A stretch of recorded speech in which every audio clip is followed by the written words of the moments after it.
The oracle's voice rang through the throne room like the toll of a funeral bell. "Fraud," she whispered, her ancient eyes gleaming with certainty as she pointed one gnarled finger at Prince Aeron, who stood frozen at the altar steps in his coronation robes. The assembled nobles gasped. Aeron's heart hammered against his ribs. He had trained his entire life for this moment, memorized every oath, every lineage chart proving his claim. But the dragon's egg that sat on the velvet cushion beside the crown had remained cold and dark for 17 generations, a relic of a broken covenant. Then it cracked, and everything Aeron thought he knew shattered with it. The great hall of Erenfell had never felt so cold. Aeron stood before the sunstone throne, his ceremonial cloak of crimson and gold heavy across his shoulders, every eye in the kingdom fixed upon him. The oracle Mother Callista descended from her raised platform with slow, deliberate steps, her staff clicking against the marble floor. She was older than memory itself, her face a map of centuries, and when she spoke, even kings listened. "This boy is not of the true line," she declared, her voice carrying to the vaulted ceiling. "The dragon will not wake for him. The prophecy is clear. Only the heir born of fire and shadow may claim the eternal bond. This one is shadow alone." Aeron's uncle, Lord Gavriel, stepped forward from the council bench, his expression carefully neutral. "Mother Callista, Prince Aeron's lineage has been verified by every scholar in the realm. His father was King Thuron, his mother was Queen Isolde. What more proof do you require?" The oracle turned her milky gaze toward Gavriel. "Blood does not make a king, destiny does, and this boy's destiny lies elsewhere." She raised her staff and pointed it at the dragon's egg, which sat motionless on its cushion beside the ancient crown. "Let the egg speak." Silence fell like a shroud. The egg had been a fixture of coronations for centuries, but it had not stirred since King Aldrich the Blessed had bonded with the dragon Imburwing 17 generations ago. When Imburwing died in battle, the egg had gone dormant, waiting for the next true heir. Every crowned monarch since had placed their hand upon it, hoping for a sign that never came. Aeron had touched it 100 times in secret as a boy, dreaming of wings and fire. He stepped toward the egg now, his legs unsteady. The nobles murmured. His cousin, Lady Myra, watched from the front row with wide, worried eyes. Aeron reached out, his palm hovering over the egg's obsidian surface. It was smooth and cold, no different than the stone walls around them. He pressed his hand flat against it and closed his eyes. Nothing. The murmurs grew louder. Mother Callista's lips curved into a grim smile. "You see, the dragon rejects him." Aeron withdrew his hand, his face burning with shame. He had prepared for many challenges as king: war, famine, rebellion, but not this. Not being called a fraud at his own coronation by the realm's most revered seer. He looked to his uncle, who gave him a small, encouraging nod. Aeron straightened his shoulders and turned to face the assembly. "I understand your doubt," he said, his voice steadier than he felt. "But lineage is not the only measure of a king. My father taught me that a ruler serves his people, not himself. If the dragon does not wake, then I will serve without it. I will be the king Erenfell needs, with or without prophecy." It was a good speech. He had practiced it, though not for this exact moment. Some of the nobles nodded approvingly, but Mother Callista shook her head, her expression darkening. "Words are wind, boy. The shadow legions gather at the borders. Without the dragon, Erenfell will fall. You doom us all by clinging to a throne that was never yours." Before Aeron could respond, a sound split the air, a sharp, brittle crack like ice breaking on a frozen lake. Every head turned toward the egg. Another crack echoed through the hall, louder this time. A thin line appeared along the egg's surface, glowing faint gold. Aeron's breath caught. The nobles surged forward, craning their necks to see. The egg trembled. Another crack and another, fractures spreading like veins across the obsidian shell. Light poured from the gaps, warm and bright, filling the hall with a heat that had nothing to do with the hearth fires. Aeron felt it in his chest, a pull, a recognition, as if something deep inside him had been sleeping and was now waking. The egg shattered. Fragments of shells scattered across the cushion, and from the wreckage emerged a creature no larger than a hunting falcon. Its scales were the color of molten copper, its eyes twin suns of amber fire. The dragon stretched its wings, delicate, translucent membranes veined with gold, and let out a keening cry that resonated in every stone of the hall. It turned its gaze on Aeron, and he felt the world narrow to that single point of connection. The dragon leapt from the cushion and landed on Aeron's outstretched arm, its claws gripping his sleeve with surprising gentleness. It climbed to his shoulder and pressed its snout against his cheek, a low rumble vibrating through its small body. Aeron felt something settle into place inside him like a key turning in a lock. He heard a voice not in his ears but in his mind, clear and undeniable. "Rider, mine, always." Mother Callista staggered back, her staff clattering to the floor, the color drained from her face. "Impossible," she breathed. "The prophecy spoke of one dragon, not a new bonding, not now." Aeron looked down at the dragon, then back at the oracle. "You called me a fraud," he said quietly. "But the dragon has chosen. What does the prophecy say about that?" The oracle did not answer. She turned and walked from the hall without another word, her robes trailing behind her like smoke. The nobles erupted into whispers, some excited, others fearful. Lord Gavriel approached Aeron, his eyes fixed on the dragon. "Your Majesty," he said, the title heavy with new weight, "it seems you have proven yourself after all." Aeron nodded, though his mind was racing. The dragon nuzzled his neck, and he felt its warmth spreading through him like sunlight. He did not know what this meant or why the dragon had chosen him when so many others had been passed over, but he knew one thing with absolute certainty: his life had just become far more complicated. The dragon trilled softly, a sound like wind chimes, and Aeron felt a word form in his mind. Ashral. He did not know if the dragon was naming itself or him, but it felt right. He lifted his hand and gently stroked the dragon's head, marveling at the heat radiating from its scales. The coronation would continue, but everything had changed. The prophecy, the shadow legions, the fate of Aeronful, all of it now rested on his shoulders and on the tiny dragon that had claimed him as its own. Lady Myra approached, her face radiant with relief. "I knew it," she whispered. "I always knew." Aeron managed to smile, though his heart was still pounding. "So did I," he lied, because that was what a king would say, but deep down he felt the same fear that had gripped him moments before. He was 19 years old, untested in battle, and now bound to a creature of legend. The Shadow Legions would not wait for him to learn. The dragon's hatching was a declaration, and the realm would expect him to live up to it. The dragon Ashral spread its wings and let out another cry, louder this time, echoing through the hall like a trumpet call. Aeron felt the weight of the crown on his head, though it had not yet been placed there. He looked out at the assembly, at the faces filled with hope and doubt in equal measure, and he made a silent vow. He would not fail them. The coronation concluded in a blur of ceremony and spectacle. Aeron knelt before the high priest, who placed the crown of Aeronful on his head with trembling hands, all while Ashral perched on Aeron's shoulder, watching the proceedings with keen eyes. The nobles swore their oaths, some with genuine fervor, others with thinly veiled skepticism. Lord Gavriel stood at Aeron's right, his face a mask of calm confidence, though Aeron caught the flicker of something unreadable in his uncle's gaze.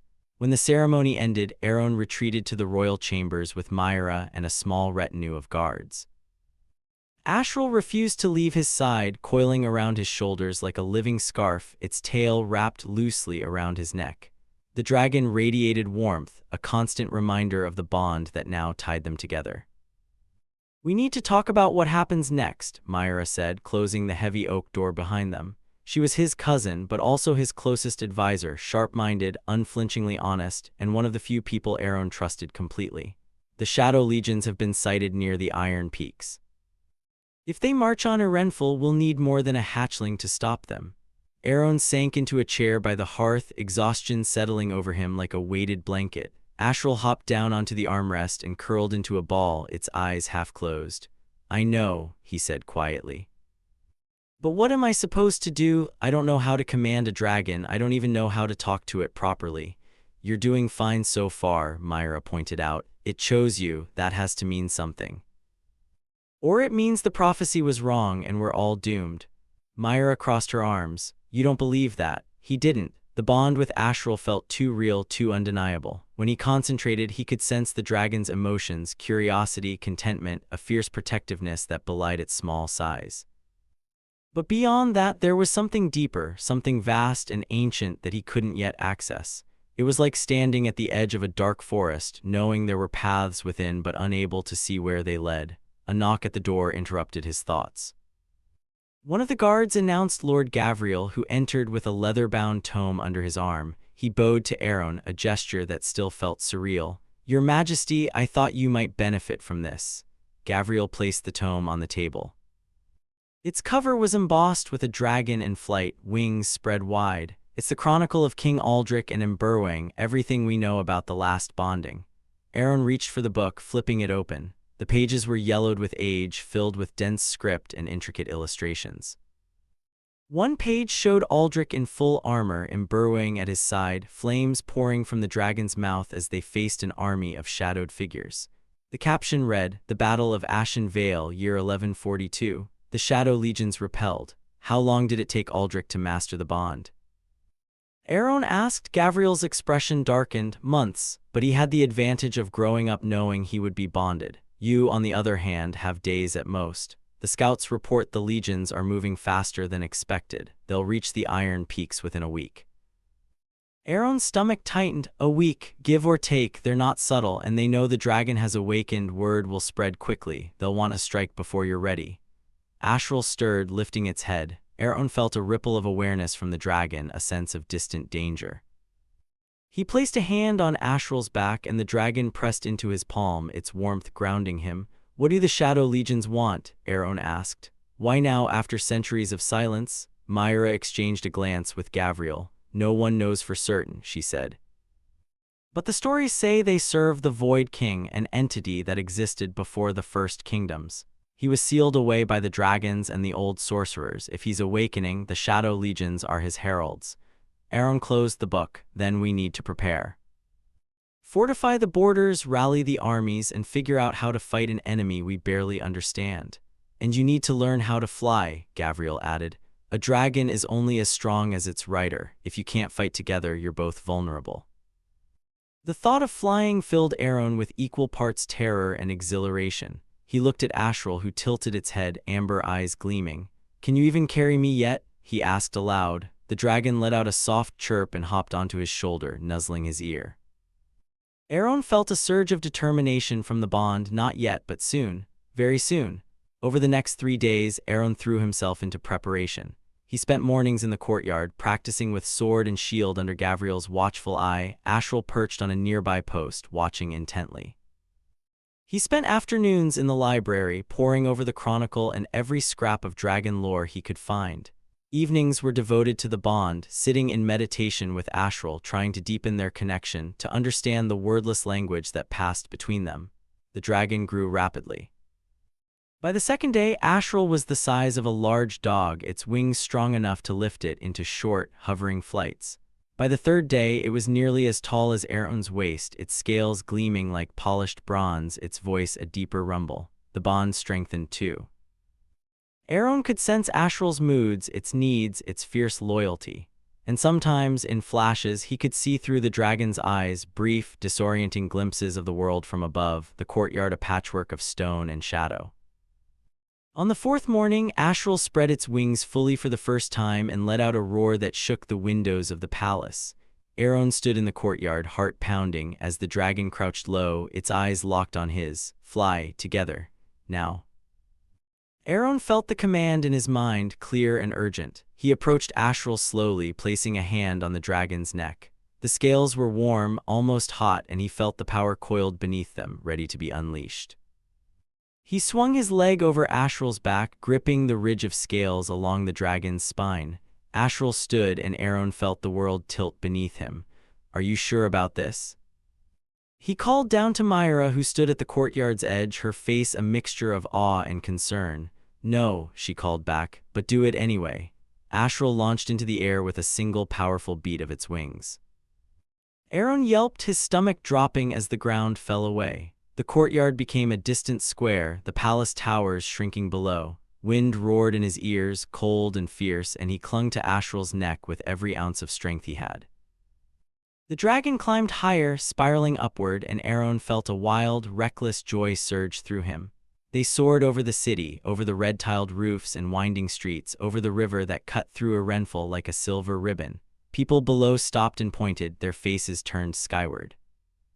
Ashral let out another roar, and Aeron felt the dragon's exhilaration echo his own. This was freedom. This was power, but it was also responsibility. From this height he could see the iron peaks in the distance, their jagged silhouettes dark against the horizon. Somewhere beyond them, the shadow legions were gathering, and Aeron knew this flight was not just a test of skill, it was a declaration. The dragon had returned. The prophecy was in motion. Ashral banked sharply, diving toward the palace, and Aeron's shout of exhilaration turned into a laugh. They landed in the courtyard with a thud that cracked the paving stones, and Aeron slid off the dragon's back, his legs shaking but his heart soaring. Myra ran to him, her eyes shining. That was incredible. Aeron grinned, breathless. That was terrifying and incredible. Ashral rumbled, clearly pleased, and curled around Aeron protectively. The bond thrummed between them, stronger than ever. Aeron felt it settle into his bones. They were no longer two separate beings. They were one, but the celebration was short-lived. A messenger arrived that afternoon, his face pale and drawn. "Your Majesty, the Shadow Legions have crossed the Iron Peaks. They'll reach the capital within 2 days." The War Council convened in the castle's strategy room, a circular chamber dominated by a massive table carved with a map of Arenfell. Wooden markers represented the kingdom's forces, pitifully few compared to the dark tide advancing from the north. Aeron stood at the head of the table, Ashral coiled at his feet, while Lord Gavriel, Lady Myra, and the realm's military commanders argued over tactics. "We can't meet them in open battle," General Thane said, his grizzled face grim. "The Shadow Legions outnumber us 5-1, and their warriors don't tire or break formation. We need to fortify the capital and hold until reinforcements arrive." "Reinforcements from where?" Myra countered. "The northern provinces are already under siege. The southern lords are a week's march away. We're on our own." Aeron studied the map, his mind racing. The Shadow Legions were represented by a mass of black markers spreading like ink across the northern territories. They moved with unnatural speed, consuming villages and towns without stopping to hold ground. Their goal was clear, the capital and the new king who wielded the dragon. "What about the old fortresses?" Aeron asked, pointing to a series of markers along the mountain passes. "Aldrich used them during the last war. Can we use them to slow the legions down?" Gavriel shook his head. "Those fortresses have been abandoned for generations. They're ruins. Then we rebuild them," Aeron said, "or we use them as choke points. Ashral and I can strike at the legions as they move through the passes. Hit them hard, fall back, hit them again. We don't need to destroy them, just delay them long enough for the southern armies to arrive." Thane looked skeptical. "With respect, Your Majesty, you've been bonded to that dragon for less than a week. Are you certain you can lead a military strike?" Ashral lifted its head and let out a low growl. Aeron felt the dragon's indignation through the bond and placed a calming hand on its neck. "I don't have a choice, General. The legions are coming for me. If I hide behind these walls, they'll tear them down and slaughter everyone inside. But if I fight them on my terms, we have a chance." The room fell silent. Myra spoke first, her voice steady. "I'll go with him. Someone needs to keep him from doing anything too reckless." Gavriel frowned. "Lady Myra, I'm not asking for permission," she said sharply. "Aeron's right. We can't win by sitting here. We need to be bold." Thane sighed, running a hand through his gray hair. "Fine, take a company of mounted archers and fast riders, strike at the vanguard, then retreat to the capital. We'll hold the walls and pray the southern lords arrive in time."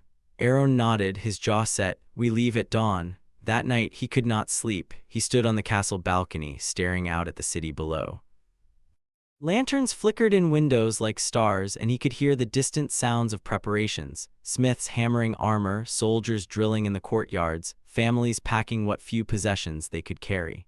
Fear hung over Arenfell like a shroud, and Aeron felt the weight of it pressing down on him. Ashral nudged his hand, and he looked down at the dragon. In just days, Ashral had grown to the size of a warhorse, its scales gleaming even in the moonlight. The dragon's eyes reflected the city lights, twin pools of molten gold. "I don't know if I can do this," Aeron admitted quietly. "Everyone's counting on me, and I'm terrified I'll fail." Ashral rumbled, a sound both comforting and fierce. Aeron felt the dragon's certainty through the bond, not confidence in his abilities, but faith in their connection. Together, they were stronger. Together, they could face anything. Myra found him there an hour later. She carried 2 mugs of spiced wine and handed him one without a word. They stood in companionable silence, watching the city prepare for war. Do you regret it? Myra asked finally, claiming the throne. Aeron considered the question. A week ago, his greatest worry had been memorizing the coronation oaths. Now he was leading a kingdom into battle against an enemy out of nightmare. But when he looked at Ashral, when he felt the bond humming between them, he knew there was no other path. No, he said, but I wish I had more time. Myra smiled faintly. Kings never do. Dawn came too quickly. Aeron donned his armor, polished steel inlaid with gold, the royal crest emblazoned on the breastplate. Ashral waited in the courtyard, surrounded by a company of mounted archers and fast riders. The dragon had been fitted with a riding harness, leather straps reinforced with steel, and Aeron climbed onto its back with practiced ease now. General Thane saluted as they prepared to depart. Bring them hell, your majesty. Aeron raised his fist for a renful. The company rode out through the city gates, and as they passed, citizens lined the streets, watching in awed silence. Some knelt, others wept. A child threw a handful of flowers at Ashral's feet, and the dragon paused to sniff them before rumbling softly. Aeron felt a lump rise in his throat. These were his people now. He would not let them fall. They reached the mountain passes by midday. The old fortresses were indeed ruins, crumbling stone walls and collapsed towers overtaken by moss and ivy. But they commanded the narrow defiles through which the Shadow Legions had to pass. Aeron ordered his company to take up positions in the rocks above while he and Ashral scouted ahead. The dragon's wings beat powerfully as they climbed into the sky, the wind tearing at Aeron's cloak.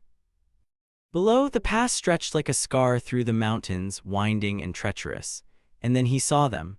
The Shadow Legions moved like a living darkness, a tide of armored figures that seemed to absorb the light around them. Their armor was black as coal, their weapons jagged and cruel. At their head rode the vanguard, mounted on creatures that looked like horses but weren't, their eyes glowing red, their breath steaming in the cold air. There were hundreds of them, maybe thousands, an unstoppable force marching on a renful.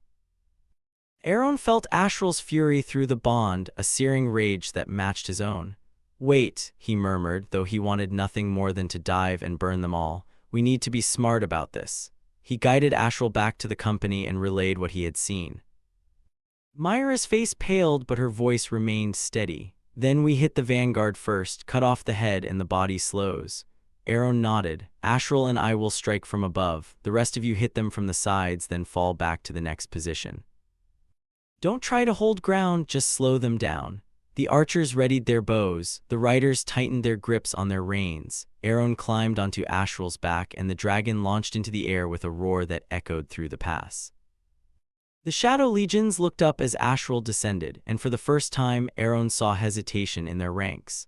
The dragon opened its mouth, and fire poured forth, a torrent of flame that turned the narrow pass into an inferno. Armored figures screamed, their shadows flickering and dying in the heat.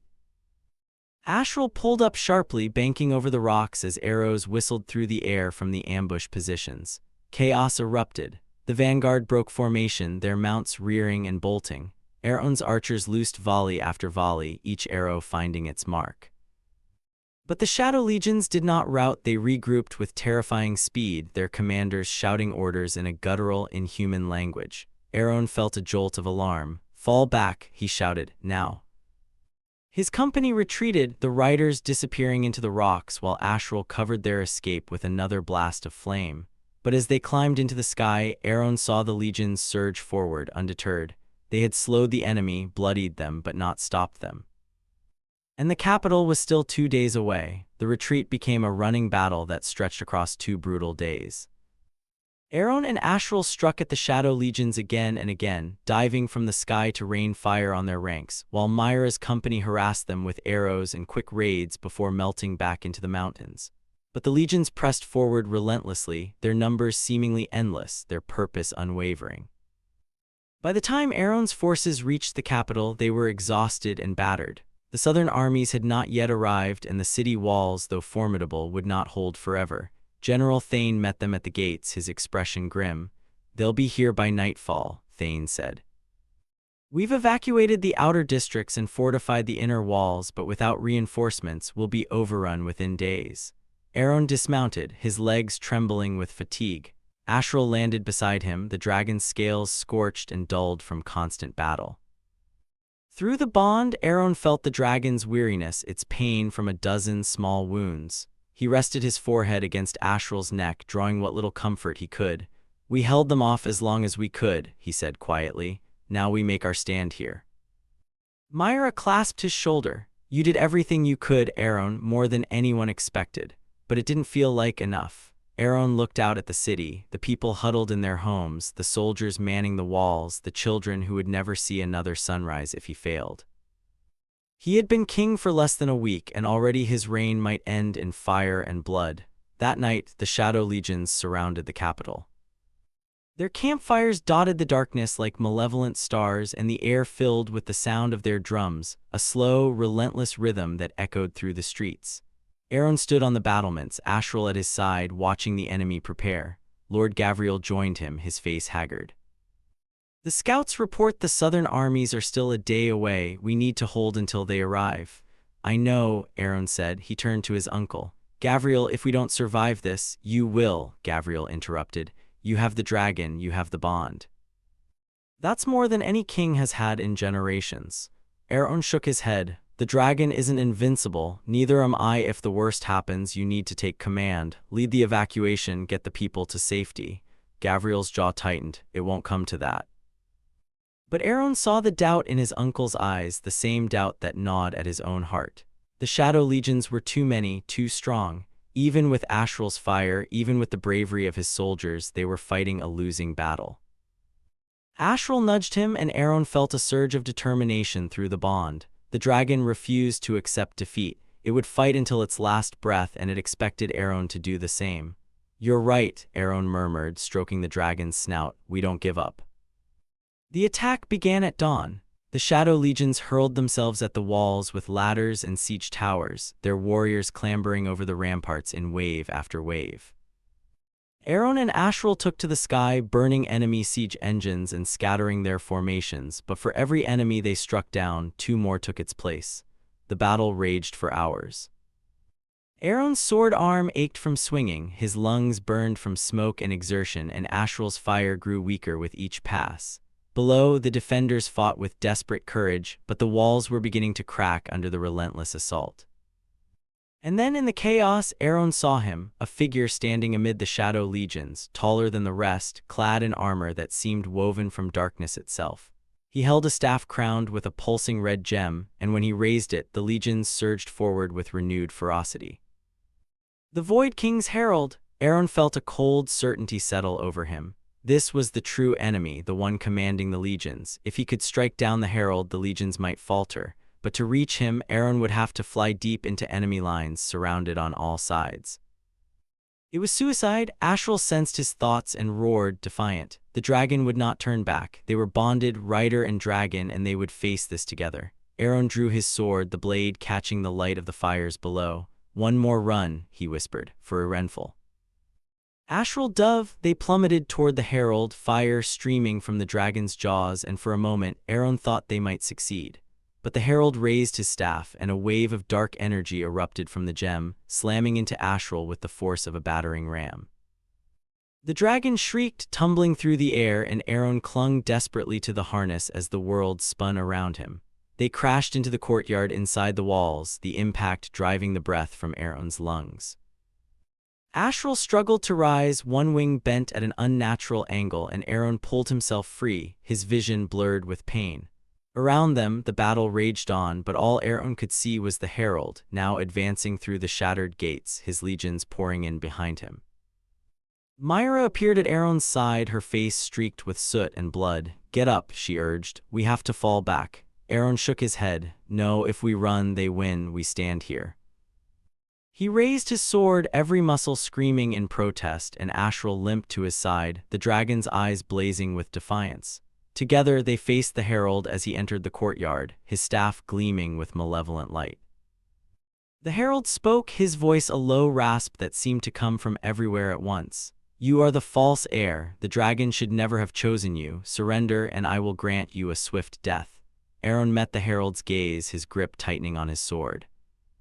"The dragon chose me because I won't surrender, not to you, not to the Void King, not to anyone." The herald laughed, a sound like grinding stone. "Then you will die a fool's death." He raised his staff and the red gem flared. Aeron braced himself for the killing blow, but it never came. A horn sounded from beyond the walls, clear and bright, cutting through the chaos. The southern armies had arrived.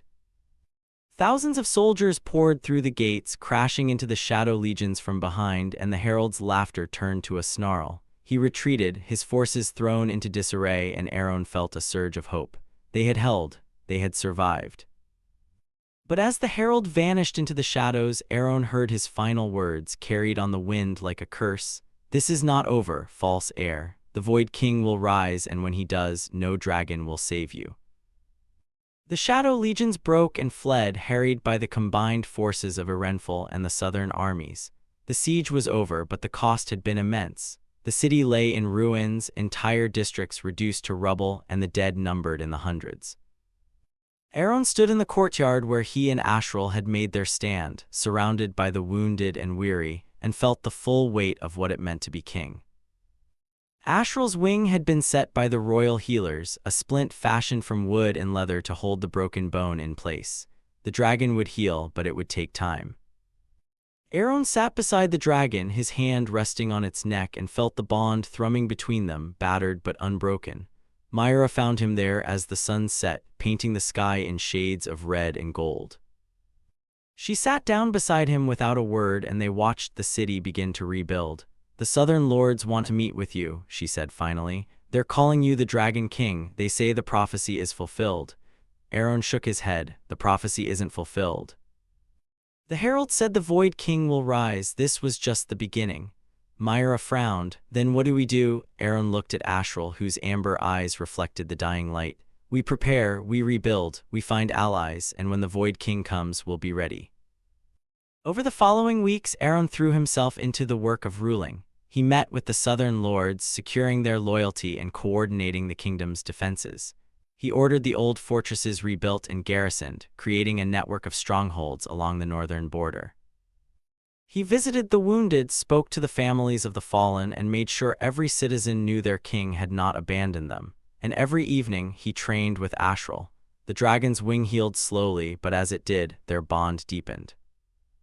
Aeron learned to anticipate the dragon's movements, to feel its strength as his own. They flew together over the restored city, a symbol of hope and resilience, and the people cheered when they saw them. But Aeron could not forget the herald's words. The Void King was coming, and the Shadow Legions would return. He spent long hours in the library, studying the ancient texts, searching for any clue about how to stop the Void King's resurrection. What he found chilled him to the bone. The Void King had been sealed by the dragons and the old sorcerers, but the seal required a sacrifice, a dragon and its rider bound together in death, their power woven into the prison.